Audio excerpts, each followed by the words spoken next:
This devotion is based on Psalm 132, and this is one of those psalms that's probably not going to make everyone's top 10 favourites. It's one you might think, I don't know if I've even read this before. The first verse says, Lord, remember David and all his self-denial. What's that about? But there's something super significant I see in this psalm that I want to talk to you about.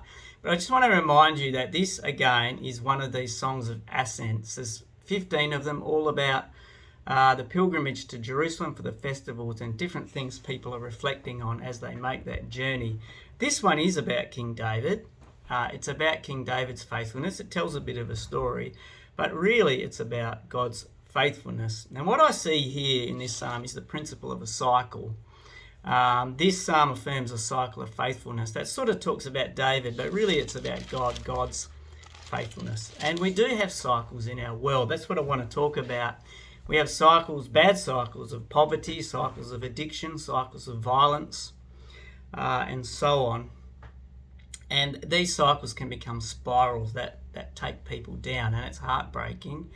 And I think I want to say to you that most of us naturally would tend to avoid cycles, but sadly avoid helping people who are in a cycle, and we don't always know what to do. But there is something God can call us to do if he calls us into it, small things, and we play our part.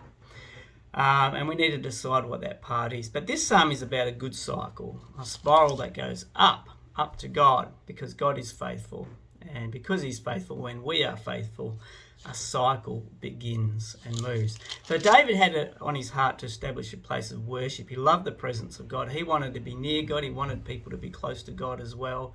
And God was faithful. God kept a descendant on the throne. This descendant in time became Jesus. We are now those descendants as well, and Jesus is now present with us. So the great psalm, what can you do of your part to help in destructive cycles, but also how can you be faithful to God and his good cycle?